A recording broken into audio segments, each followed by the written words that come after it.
Looks shaken on this criminal Russian hack story. Legal pressure on the White House goes well beyond the law, though. Consider this. Longtime Trump aide Hope Hicks resigning from the White House after admitting she told white lies, insisting she hadn't lied, though, about matters material to the investigations into Russian interference and those possible Russian links. All of this comes as Chief of Staff John Kelly strips Jared Kushner of part of his access to intel. Think about it. Two of Trump's most loyal aides tonight. And there are gears changing. Kushner was, of course, supposed to have a global portfolio, making peace in the Middle East, handling negotiations with Mexico and China. The downgrade, though, hobbles those roles. In fact, experts tell us Kushner cannot execute those responsibilities now that he's lost access to secret intel, as one former CIA official told us last night. The big issue here really is you can't operate in the White House on the issues that he's supposed to be dealing with a secret clearance. The people that are in those meetings can't parse between what information they got that was top secret, what was secret, and what was confidential. It's hard for me to imagine that he can do his job with a secret clearance. Hard to imagine, and yet that Middle East peace job is a specific challenge Trump long pitched a real estate deal that his team could solve. Palestinians are not a real estate deal, Donald. Okay, no. A deal. They're not a real estate deal. Is a deal. Let me tell you. If you're thinking you will never bring peace, he will never be able to do it. I think I may be able to do it. Although I will say this, probably the toughest deal of any kind is that particular deal. Trump gave that tough deal assignment to Kushner, as documented in Fire and Fury, a post to make him one of the most significant international players. Trump even boasting Kissinger says Jared's going to be the new Kissinger, and to argue that Kushner could expand even beyond real estate. And Jared is a very, very successful real estate entrepreneur in Manhattan, but he likes this better than real estate, I think. I actually think he likes politics more than he likes real estate, I'm going to tell you. And he's very good at politics, so. Now, note here tonight, with a lot of other things happening, how all of this is coming full circle.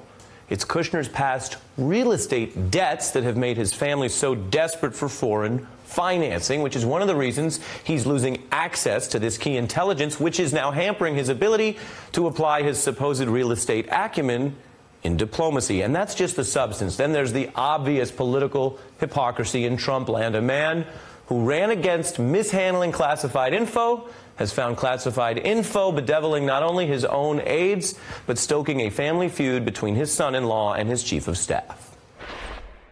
We can't have someone in the Oval Office who doesn't understand the meaning of the word confidential or classified. I don't think it's safe to have Hillary Clinton be briefed on national security, because the word will get out. One of the first things we must do is to enforce all classification rules.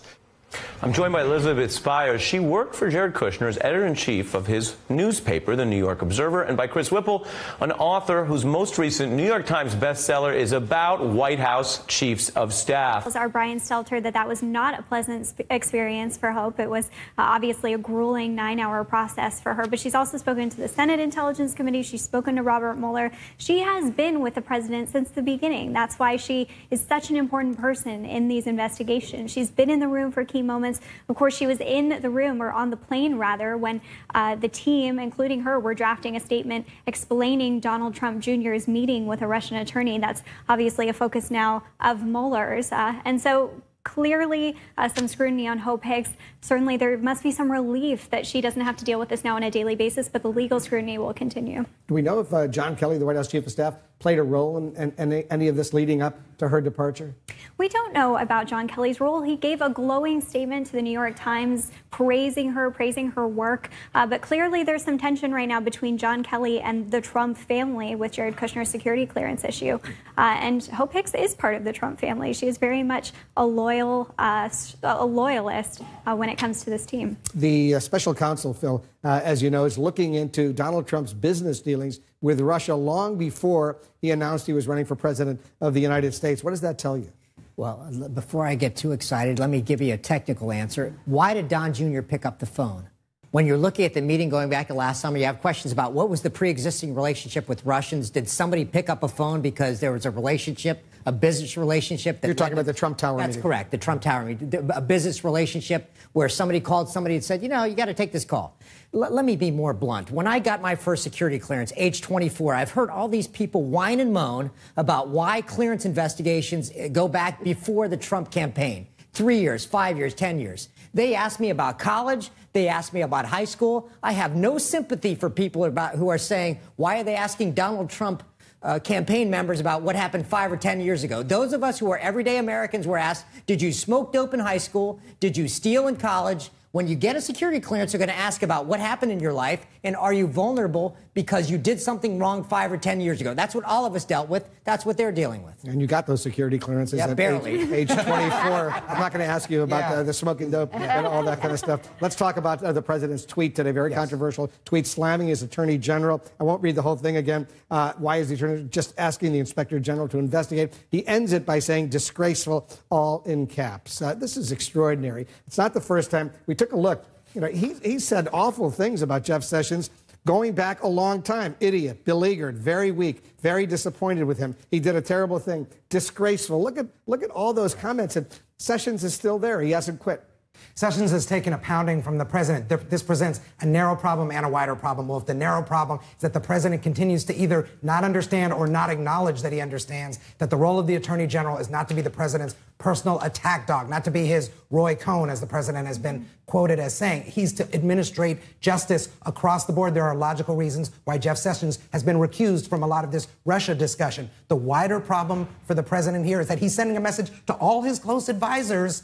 If you get crosswise with me, I'm going to be merciless and it'll never end. How much public humiliation can the attorney general take? He's taken a lot, but he fought back today. I mean, I would argue, you know, he put out a press release and he basically said, sorry, the IG is going to handle this. And by the way, the president may not know this, but the IG, the inspector general, routinely refers cases for prosecution. That is his job to do that. So it is not disgraceful. It is actually procedure. And I think that Sessions felt, at long last, that he had to defend the department, and he did. Right, and there's one more piece. Let me take you inside this game just quickly. When I was at the Bureau, if you had said there's an investigation, the FBI, if an investigation conducted by the IG versus an investigation conducted by Department of Justice lawyers, let me be careful about language. We despise the IG, the Inspector General. They were a hammer. So the president doesn't understand. If you want somebody to go after the FBI, get the IG to do it because they're going to bring a hammer down. Don't worry about Department of Justice lawyers. And by the way, this IG worked for Democrats and Republicans, and even Trey Gowdy, a Republican, came out today and said, I respect Horowitz. Let him do his job. Good point. Everybody stick around. There's more news we're following. President Trump's rather surprising remarks on gun control, how Republicans are now reacting to his stunning shift. We have to do something. Make her day with just one touch. With Fancy Feast Creamy Delights, she can have just the right touch of real milk. Easily digestible, it makes her favorite entrees even more delightful. Fancy Feast Creamy Delights. Love is in the details. New York was fired by President Trump. Preet, how important is Hope Hicks to the special counsel's Russia investigation? It's hard to know exactly how important she is, but she could be extraordinarily significant. Obviously, when you're investigating someone or something or some institution, you want to talk to everybody who has had, involvement in the group, and obviously somebody, anyone who's a close confidant of the president, who's a close assistant to the president, is somebody who may have information that other people might not have. In fact, given the reports of how close Hope Hicks has been to this president, it's possible that she was the only witness privy to meetings and conversations between the president and other people. And she also might be the kind of person that the president would confide in, talking about what was in his state of mind, talking about why he did things like fire Jim Comey, talking about why he had certain meetings, talking about why he was upset about the Russia investigation. There are just so many things that Hope Hicks might have heard from the president that other people might not have. Yesterday, she admitted before the House Intelligence Committee behind closed doors of telling what she described as white lies for President Trump, but not anything substantive, she reportedly said. What do you make of that? I think it's fairly extraordinary for someone to admit that they told lies of any nature, white or otherwise. I think it's particularly extraordinary, going into the 13th or 14th month of this administration, where I think by any reasonable standard, there has been lie after lie, misleading statement after misleading statement coming out from various people in the White House, and certainly from the president himself, that there is actually one person, even though they're cabining it as a white lie or a series of white lies, there's at least somebody in the White House who, when being questioned by investigators, thought it important to concede that lies were being told. And whether or not they're in fact, minor white lies or something more significant and material is generally not something that's left up to the person. And my understanding from the reporting, again, I don't know how thorough and complete it is, that she gave a couple of examples but didn't give other examples. And so sometimes you worry that somebody who you're speaking to is trying to get, hedge and have it both ways and try to give the appearance of candor so that they're not caught in even more important material lies later. So if you had in your mind that you've been telling things that are untrue, either to other people or to the public, you might want to give yourself some cover by characterizing them as white lies, but that remains to be seen. Let me read to you that extraordinary tweet, the president slamming the Attorney General of the United States. Listen to this. Why is Attorney General Jeff Sessions asking the Inspector General to investigate potentially massive FISA abuse? Will take forever, has no prosecutorial power, and already late with the reports on Comey, et cetera. Isn't the IG, the Inspector General, an Obama guy? Why not use Justice Department lawyers? Disgraceful. What red flags does that presidential statement, that tweet, raise? Well, that's an extraordinary tweet as well. I think we'll say extraordinary a few times because it's been a fairly extraordinary day. The first thing is Michael Horowitz, who's the Inspector General for the Department of Justice, is in fact a Justice Department lawyer. And the lawyers who work for him are in fact Justice Department lawyers. And this is just another step in a series of steps that the president has taken publicly to discredit his Attorney General who he picked and who he had work with him on his campaign, and also to sort of try to direct who is involved in what investigations and what the results should be. He's a very result-oriented person. So, the interesting thing is people should understand that the Department of Justice itself is supposed to be an independent agency more so than other agencies because the rule of law is important and justice has to be blind. But within, a fairly independent agency like the Department of Justice is another even more independent subdivision of it, which is the Inspector General's office. And once again, as we saw when Jeff Sessions decided to recuse himself, which is the professional way of handling a matter when you've had direct involvement in a campaign on the part of somebody, the correct way to handle, some self-policing within the Justice Department is not to have other, regular line attorneys look at what other line attorneys are doing. You have to go to some independent division within the Department of Justice, in the same way that police departments have an internal affairs bureau and companies have internal watchdogs as well. That's how it's done. Whether or not there should even be an IG investigation of quote unquote potentially massive FISA malfeasance is a separate question altogether. I have not seen any evidence based on the competing memos that came out from both Nunes and then from Adam Schiff out of the Intel Committee in the House that there has been any malfeasance at all. And it strikes me that it's the kind of thing that Jeff Sessions has said he would do to appease the president who keeps getting angry at Jeff Sessions not looking at the people who annoy Donald Trump. But if you're going to do it, and I'm not sure that you should be doing it or need to be doing it, if you're going to do it, it should be done by the IG's office. The special counsel, Robert Mueller, Preet, is looking into President Trump's finances in Russia from before he announced his presidential run. Explain why this falls within the scope of his Russia investigation. Well, here's the problem with answering questions about what kinds of things Bob Mueller is looking at. We don't know the whole, the whole bucket of things that he's inquiring about. And it may be, if this is true, if the report is true, and I don't know if it is, that there's a course of conduct people have with companies or in other countries that both predates the campaign and continued into the campaign. And so if you're getting word from various sources that there's some effort to look at things that happened before the campaign, it could be because there's a course of conduct that extends into the campaign. I think there's just no way of knowing what the deal is with that. Yeah, our reporting here at CNN has been based on individuals who have answered questions from Mueller and his team. They've asked several questions, lots of questions about Trump's Russia business dealings before he announced his campaign for president. That's why it's raising all sorts of questions, what he's looking at right now. But let me get into another sensitive issue with you. Trial date has now been set for the former Trump campaign chairman, Paul Manafort. Do you believe this is really going to go to trial later this year? Look, the case against Paul Manafort, as I've said multiple times, seems very strong. It's a straightforward case. It's a document-based case. You either had bank accounts in another country and lied about it, or you didn't. You either had income and paid taxes on it, or you didn't. And it seems like that's pretty straightforward and easy to prove. And on top of that, as we learned last week, Gates, his co-defendant in the indictment, the original indictment, has decided to plead guilty and cooperate, and you would expect him to testify at the trial. So that's a very, very strong case. Typically speaking, in a very, very strong case, if there's a deal to be made to plead guilty, that's how the vast majority of criminal cases get decided. So far, Paul Manafort, through his lawyer, has said he's not intending to plead guilty. If he goes to trial, and I think there's a decent likelihood he will, because he seems to be pretty stubborn about wanting to go to trial, which is his constitutional right, and everyone has that right in this country because you're presumed innocent until proven guilty.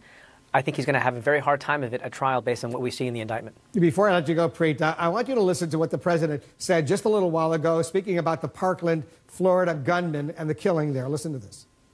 Take the firearms first and then go to court, because that's another system. Because a lot of times by the time you go to court, it takes so long to go to court to get the due process procedures. Take the guns first, go through due process second.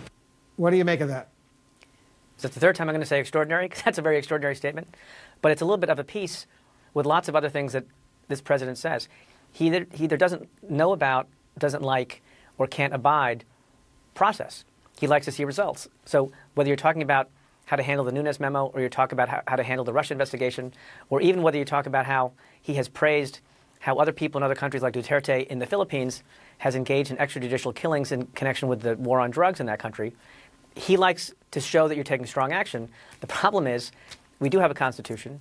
We do have a process for doing things and investigating cases, and even doing something like that some people, I think, on the other side of the gun debate might not necessarily disagree with, but you have to follow due process. That's how the country works. That's what the Constitution says, and the president should be advocating in favor of due process, not against it. Preet Bharara, thanks as usual for joining us. Thank you. Just ahead, what will it mean for the president as he loses one of his most loyal allies in the White House, with the Russia investigation intensifying by the day? And we'll have more on the president's unscripted meeting with lawmakers on guns. Was the live televised session an attempt to distract from his latest troubles? Stay with us. We can tell you we're #1 in customers. Stunning shift. The president accuses a fellow Republican of being afraid of the NRA as he meets with lawmakers on gun violence and seems to side with Democrats on some key issues. Will he follow through or revert to the GOP script? Battle sessions. The Attorney General of the United States refuses to stay silent as the president escalates his public smear of his own cabinet member. Tonight, Jeff Sessions is defending his launch of an independent investigation that Mr. Trump calls disgraceful. An expanding Russia probe. CNN has learned that the special counsel is looking into the president's business dealings in Russia before the 2016 campaign. Is he looking for links between the Kremlin and Mr. Trump's decision to run? We want to welcome our viewers in the United States and around the world. I'm Wolf Blitzer. You're in the Situation Room.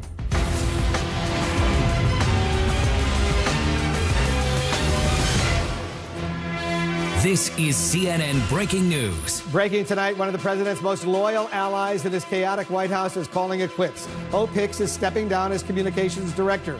The announcement coming about 24 hours after she testified before Congress in the Russia investigation. And it caps a very busy day that included a dramatic escalation in the president's feud with his attorney general, Jeff Sessions. There's a lot of talk about former U.S. There's a lot to talk about with former U.S. Attorney Preet Bharara, who's been on the receiving end of the president's anger, and the top Democrat of the House Judiciary Committee, Congressman Gerald Nadler, is joining us as well. And our correspondents and analysts are also standing by. First, let's go to our chief White House correspondent, Jim Acosta. Jim, first of all, what do we know about Hope Hicks's reason for resigning? Well, Wolf, as you said, President Trump has lost hope, as in Hope Hicks, his communications director over here at the White House and longtime trusted aide. She announced earlier today through the White House that she's stepping down over the next several weeks. The president put out a very glowing statement about his longtime and trusted aide over here at the White House. He said, quote, Hope is outstanding and has done great work for the last 3 years. She is as smart and thoughtful as they come, a truly great person. I will miss having her by my side, but when she approached me about pursuing other opportunities, I totally understood. I am sure we will work together in the future. Now, I'm told by a White House official over here, Wolf, that there is, quote, nothing nefarious about Hicks leaving at this time. This official denied that this had anything to do with the Rob reporter scandal that broke over the last several weeks, and that it was not about her testimony up on Capitol Hill in front of the House Intelligence Committee behind closed doors, during which she told that panel that she had to, from time to time, tell little white lies on behalf of the president. Wolf, they don't have a plan yet for naming her replacement over here at the White House as communications director. As you know, that is a very big job at any White House, and that her departure is expected over the next several weeks, but no firm date for her final departure here, Wolf. Jim, there were also some stunning statements from the president today about guns and about his own attorney general. Update us on that. That's right. We thought this was going to be the most remarkable thing to happen over here at the White House today. The president at one point telling a group of lawmakers in the White House here in front of the cameras, at least one of them, that they're afraid of the NRA. But some of these lawmakers who were gathered here in the room with the president, they fired right back and told the president that unless he stands up to the NRA, nothing will be done on the issue of gun control. We have to act. This time, President Trump promised new gun control measures are on the way. But first, he professed his love to the lawmakers from both parties gathered at the White House. I see some folks that don't say nice things about me, and that's okay. Because if you turn that into this energy, I'll love you. I don't care. The president then vowed action is coming, first on the use of bump stocks, attachments that effectively turn semi-automatic rifles into machine guns. I'm going to write that out, and we'll have that done pretty quickly. Mr. Trump then reaffirmed his interest in raising the age limit to 21 for purchasing some firearms after some waffling from the White House on the issue. I think it's something you have to think about. We just saw the president. So I'll tell you what, I'm going to give it a lot of consideration. Democratic Senator Dianne Feinstein showed the president data that shows how the assault weapons ban passed in the 90s cut down on gun deaths. When it ended, you see it going up. Okay.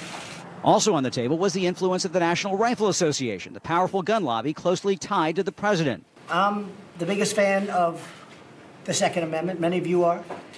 I'm a big fan of the NRA, but I had lunch with them, with Wayne and Chris and David on Sunday, and said, it's time.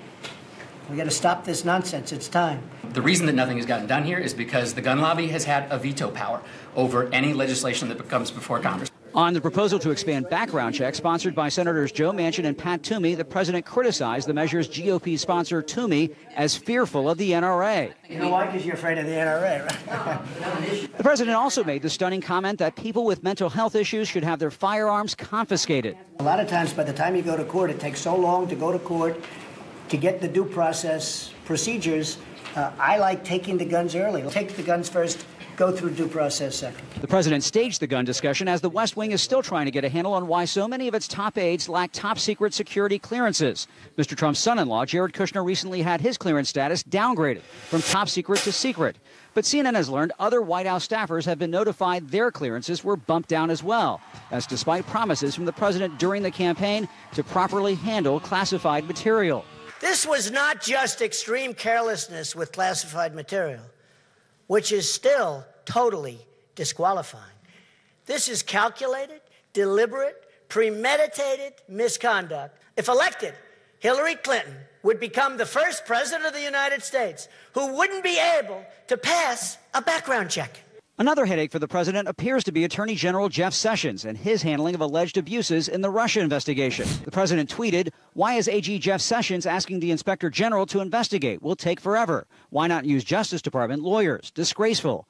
Sessions announced he's letting the Justice Department's Inspector General to look into it. We believe the Department of Justice must adhere to the highest standards in the FISA court. And yes, it will be investigated. And I think that's just the appropriate thing. The Inspector General will take that as one of the matters he'll deal with. Today, Sessions fired back at the president's tweet with a blunt statement.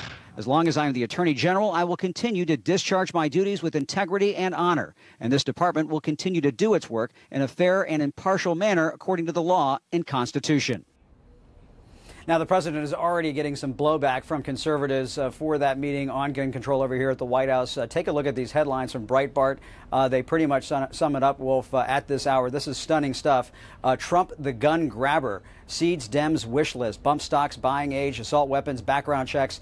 That's on the front page of Breitbart right now. He also is being criticized by Breitbart for essentially telling Steve Scalise, the House Majority Whip, that they will not be bringing up the concealed carry bill bill that he would like to see passed in Congress and be made a part of a comprehensive gun control bill. The president saying at one point during that session that he supports Scalise on that piece of legislation, but he doesn't want it to be a part of a big comprehensive bill. Now, Wolf, we should point out we've seen this movie before. It was a different subject, though. In early January, you recall, on the issue of immigration, the president had this big meeting over the White House. He brought all these lawmakers here from both sides, and it sounded like they were going to reach some sort of compromise. Of course, nothing came out of that meeting as a result of that, and ever since then, the president has blamed Democrats for the failure to pass any kind of measure on that issue. Wolf?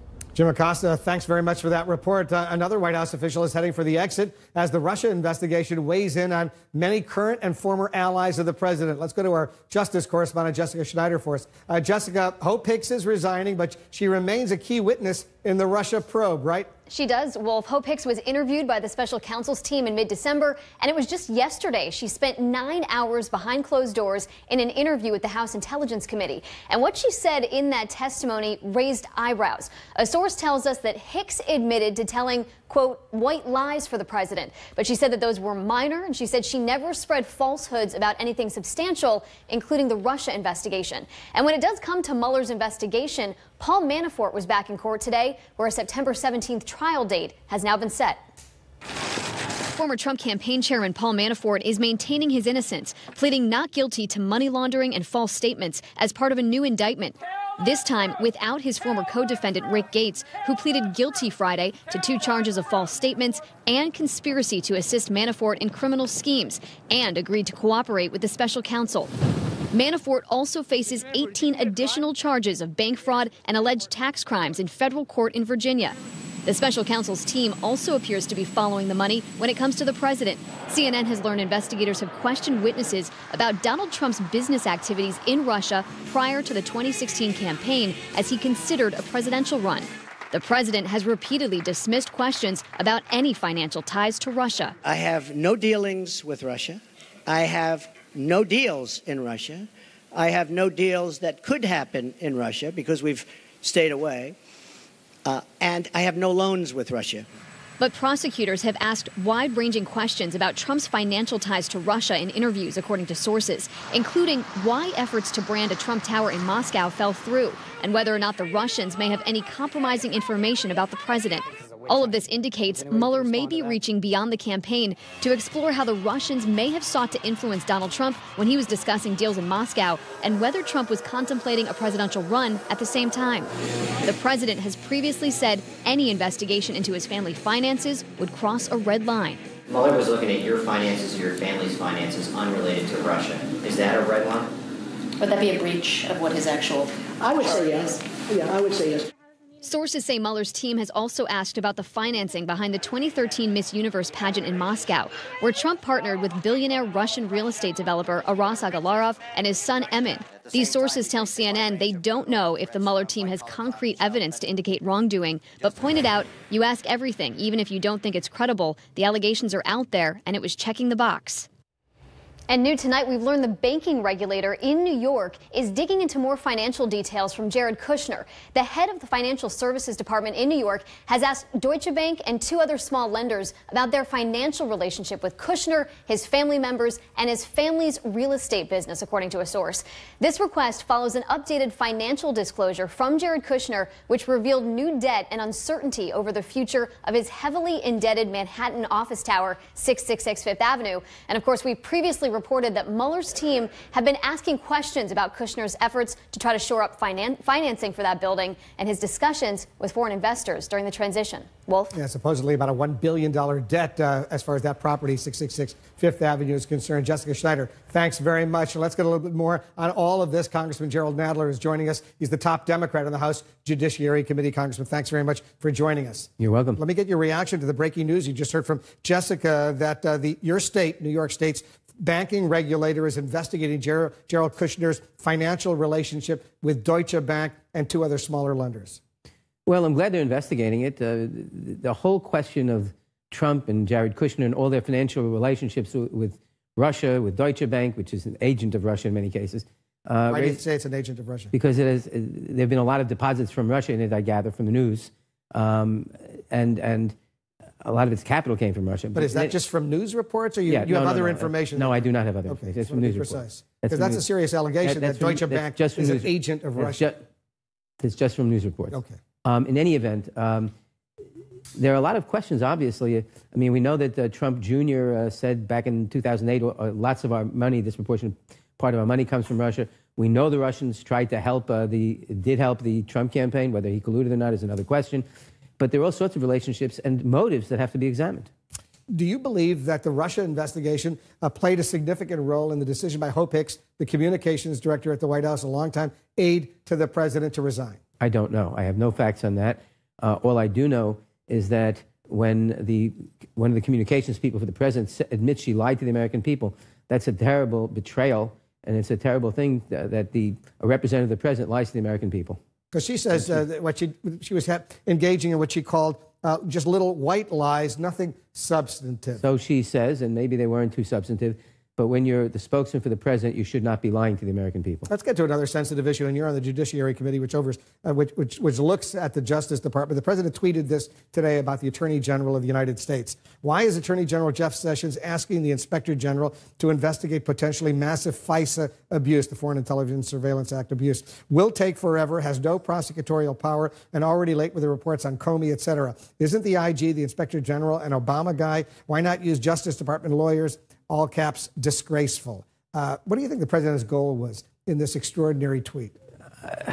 The president's goal was to undermine Sessions for some reason and to take more attention away from the investigation. This whole question of the FISA warrant, first of all, it's based on lies in the Nunes memo, which have been definitively shown to be lies by direct quotes from the underlying documents in the Democratic memo.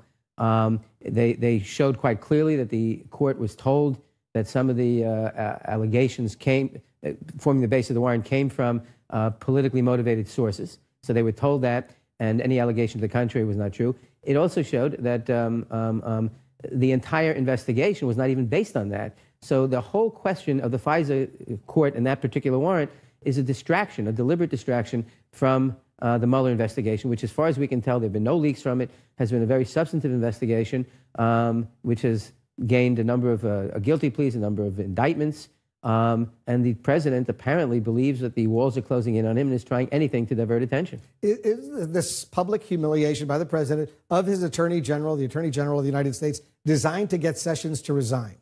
It may very well be, because if Sessions were to resign, remember, he's recused from the Russian investigation.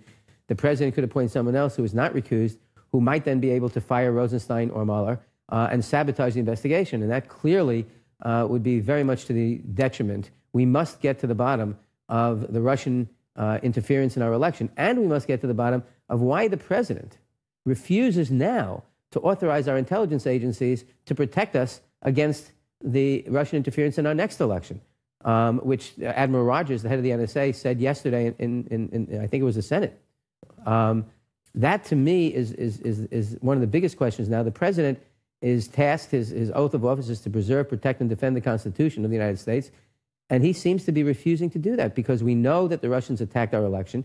We know that they're going to do it again. And he is refusing to give the NSA and the other intelligence agencies the directive and the authority to properly protect us. Yeah, Admiral Mike Rogers, he did testify before the Senate, the head of the National Security Agency, also the chief of the U.S. Cyber Command. He said he hasn't received any orders to do so, and as a result, he can't go ahead simply on his own. And the question is why the president won't do anything to offend Putin, and maybe it has something to do with financial entanglements in Russia, and that ought to be investigated. Well, I'm sure they were investigating that, I suspect, as well. Congressman Nadler, thanks so much for joining us. Thank you. Just ahead, we'll have more on Hope Hicks's surprise resignation and her role in the special counsel's Russia investigation. I'll talk to former U.S. Attorney Preet Bharara about that and more. Also, the president's newest attack on the Attorney General of the United States, Jeff Sessions. We'll get Preet's analysis of that. Is the president crossing a constitutional line?